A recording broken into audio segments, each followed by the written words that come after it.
Assalamu alaikum wa rahmatullah. Nous allons aborder notre deuxième cours.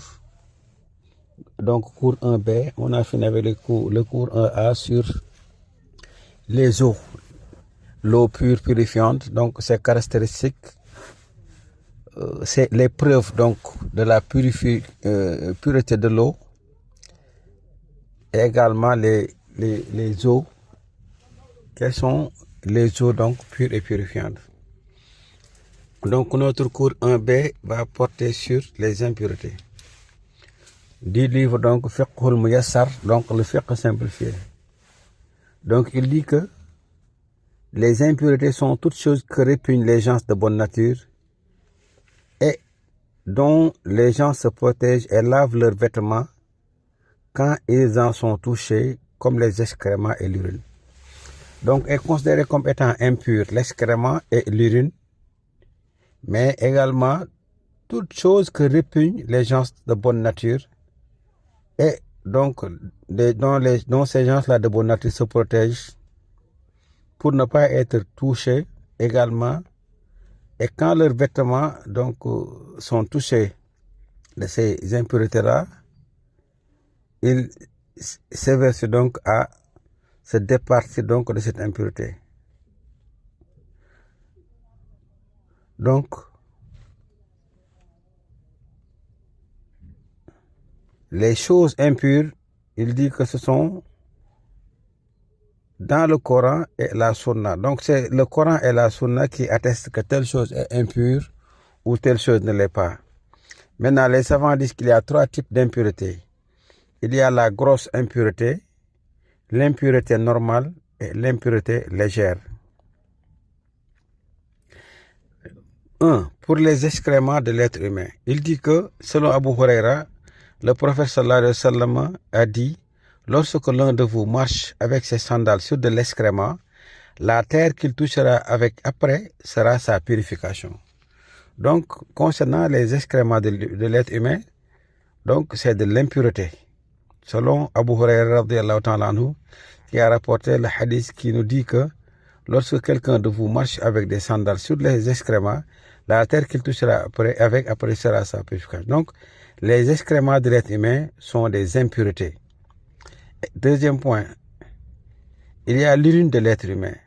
Selon Anas, un bédouin a uriné dans la mosquée. Des compagnons se sont levés vers lui et le prophète sallallahu alayhi wa sallam leur a dit: laissez-le, ne lui coupez pas son urine. Et lorsqu'il a fini, le prophète sallallahu alayhi wa sallam a demandé qu'on amène un seau d'eau et qu'on le verse sur l'urine. Pour dire que donc, l'urine aussi est de l'impureté. Ce hadith est rapporté par Al-Bukhari et Muslim. Dans une autre version, le bédouin était étonné par la réaction du prophète Mohammed sallallahu alayhi wa sallam, sa gentillesse et sa douceur, et il lui a dit: oh Allah, rentre-moi dans ta miséricorde, moi et Mohammed, et ne rentre personne d'autre avec nous. Donc il était plus ou moins fâché lorsque donc les autres s'étaient agités sur lui. Mais le prophète sallallahu alayhi wa sallam, par sa gentillesse et sa douceur, a su qu'il était il ignorait et l'a bien traité, ce qui a fait, selon donc d'autres versions, sa conversion à l'islam. Et le prophète Mohammed lui a répondu donc: tu as rétréci une chose immense, pour lui dire qu'il faut ouvrir cette porte de miséricorde-là que tu veux fermer en nous. Donc l'urine aussi, comme l'excrément de l'être humain, donc sont des impuretés. Donc ce hadith nous prouve que l'urine de l'être humain est une impureté, et c'est parce que le prophète Mohammed sallallahu alayhi wa sallam a purifié l'urine de cet homme avec donc de l'eau. Voilà donc une preuve émanant donc de hadith du prophète Mohammed sallallahu alayhi wa sallam qui certifie que l'urine et l'excrément de l'humain donc sont des impuretés. Al-Mazi. Al-Mazi, c'est une eau blanche, légère et gluante qui sort durant la sensation de plaisir. Elle ne sort pas avec force et elle peut sortir donc sans que la personne ne s'en rende compte. Donc ceci est valable pour l'homme comme pour la femme. C'est une impureté. Le prophète Mohammed sallallahu alayhi wa sallam a ordonné qu'on lave donc le sexe du mazi, al-mazi. La preuve de cette impureté est dans le hadith de Ali radiyallahu anhu qui dit: j'étais un homme qui sécrétait beaucoup de mazi et j'avais honte d'en parler au prophète, de lui demander, sallallahu alayhi wa sallam, par rapport à sa place vis-à-vis de moi. J'ai demandé donc à El-Miqdad ibn Aswad radiyallahu anhu de poser la question sur un homme qui sécrétait du mazi. Le prophète Mohammed sallallahu alayhi wa sallam lui répondit donc qu'il lave son sexe et qu'il fasse ses ablutions. Pour dire que donc le mazi aussi est une impureté. Et la personne donc dégage cette impureté-là qui est une eau blanche légère et gluante, donc durant les sensations de plaisir. Bon, elles sortent légèrement, mais donc la personne doit s'en départir, faire de sorte de se purifier donc du mazi et maintenant de faire ses ablutions. Également, il y a al-wazi. Al-wazi aussi, c'est une eau blanche épaisse qui sort après l'urine. Cela ne concerne que l'homme. Cette eau aussi est considérée comme étant impure. Al-wazi. Ibn Abbas radiyallahu anhu a dit: le sperme oblige de faire le ghusl. Quant à al-wazi et al-mazi, il faut laver le sexe donc et les testicules, puis faire ses ablutions comme pour la prière, rapporté par Al-Bayhaqi. Donc al-mazi, donc le sperme oblige de faire le ghusl. La plupart des savants disent que le sperme n'est pas une impureté lorsqu'il sort avec sensation de plaisir. Il oblige le ghusl, mais sans sensation de plaisir, il n'oblige pas le ghusl. Donc là-bas, il y a une divergence par rapport aux opinions des savants. Mais ce qu'il faut savoir, c'est que al-wazi, al-mazi, l'urine, l'excrément sont des impuretés, de même que le sperme qui, donc, dans certains cas, donc, oblige à faire donc, le lavage de la lotion. 5. Les excréments des animaux dont la consommation nous est interdite. Nous savons qu'il y a les animaux domestiques. Parmi ces animaux domestiques, il y en a donc la consommation de leur lait comme de leur viande est licite. Mais il y a des animaux donc dont la consommation nous est interdite. La preuve est le hadith d'Abdullahi qui dit: le prophète sallallahu alayhi wa sallam voulait faire ses besoins et m'a dit: apporte-moi 3 prières. Je lui ai amené 2 pierres et un crottin d'âne dur. Le prophète Mohammed sallallahu alayhi wa sallam a pris les 2 pierres et a jeté le crottin d'âne. Et il a dit: c'est une impureté. Donc pour dire que le crottin d'âne dur est une impureté. Donc apportez-moi 3 prières. Ceci pour faire al-istijmar. C'est le fait de se nettoyer avec des pierres. À notre époque, le papier entre aussi dans al-istijmar. Il est donc autorisé de ne se nettoyer qu'avec du papier. Concernant donc l'istijmar.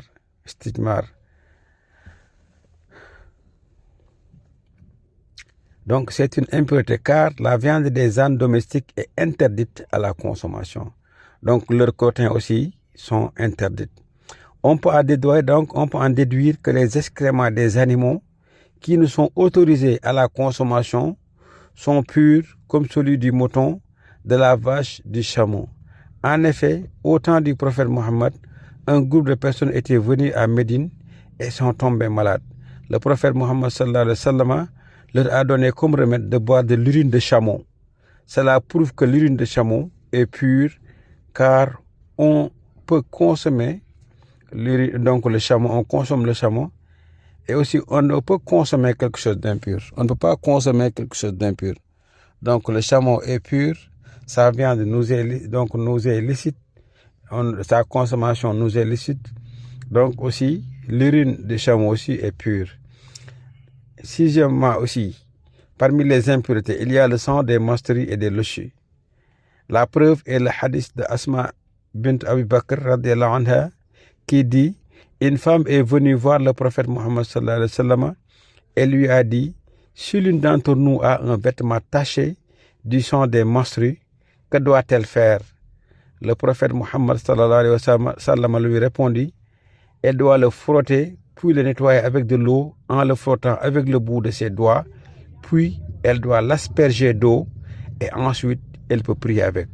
Pour dire que donc le sang des menstrues et des lochis est une impureté qu'il faut donc nettoyer avec de l'eau pour maintenant que l'habit retrouve sa pureté. Parmi donc les impuretés, il y a la salive du chien.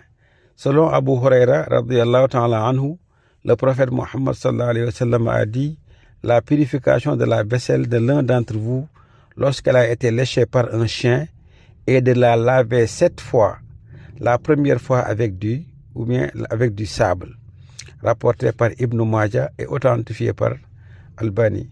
Donc, voilà, ce sont des impuretés. Parmi les savants aussi qui ont fait une distinction entre 3 types d'impuretés, ils classent la salive de chien dans la grande impureté du fait qu'il faut la laver 7 fois et une fois avec du sable aussi. Il faut la laver 7 fois et même avec du sable. 8e, donc la bête morte. Il dit qu'une bête morte, c'est toute bête qui est morte de façon naturelle sans qu'elle n'ait été tuée d'une façon juridique, donc chachée ou égorgée. La bête morte est impure. La preuve est le hadith d'Ibn Abbas qui dit que le prophète Mohammed sallallahu alayhi wa sallam a dit: lorsque la peau de la bête morte est tannée, elle devient pure.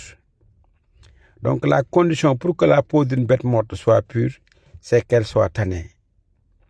Il y a des exceptions à cela qui sont donc les bêtes mortes de la mer et les criquets. Les criquets et les poissons morts de façon naturelle nous sont autorisés à la consommation. La preuve est qu'Ibn Omar radiyallahu anhu rapporte que le prophète Mohammed sallallahu alayhi wa sallam a dit: il nous est rendu licite 2 bêtes mortes et 2 sortes de sang. Quant aux 2 bêtes mortes, ce sont les poissons et les criquets. Et quant aux 2 sangs, les 2 sangs, ce sont le foie et la rate. Rapporté par Al-Bayhaqi. Quant aux 2 sangs, ce sont le foie et la rate. Allah subhanahu wa ta'ala dans le Coran nous a interdit de consommer le sang qui coule d'une bête quand on l'égorge, car c'est un sang impur. C'est le sang-là qui rend la bête morte impure, car il n'est pas sorti de celle-ci. Allah dit dans le Coran: je ne trouve dans ce qui m'a été révélé d'autres interdits touchant les aliments susceptibles d'être consommés que celui qui frappe la bête morte, le sang répandu, la viande du porc. Le sang qui reste à l'intérieur de la bête n'est pas impur. C'est pourquoi nous sommes autorisés le foie et la rate qui ne sont autres que du sang coagulé.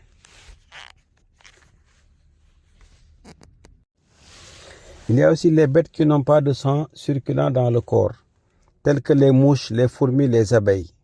Elles sont pures, selon Abu Huraira radiyallahu ta'ala anhu.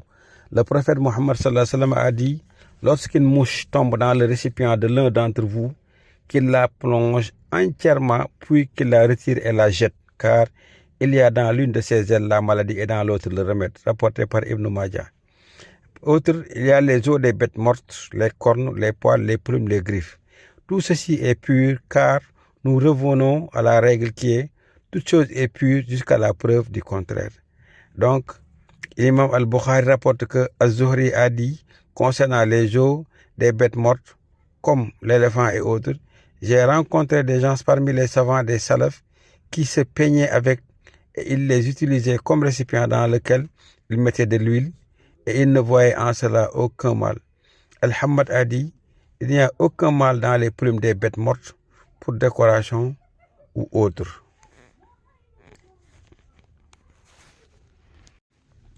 Donc, en résumé, concernant donc les impuretés, il y a donc l'impureté, la grosse impureté, l'impureté normale et l'impureté légère. Concernant les impuretés, il y a donc les excréments de l'être humain, l'urine de l'être humain. Il y a également al-mazyu, qui est cette eau gluante qui sort durant la sensation de plaisir. Il y a al-wazyu, qui est aussi une eau blanche épaisse qui sort donc souvent après l'urine pour certains cas de fatigue. Il y a également les excréments des animaux dont la consommation nous est interdite. Il y a le sang des menstrues et des lochis.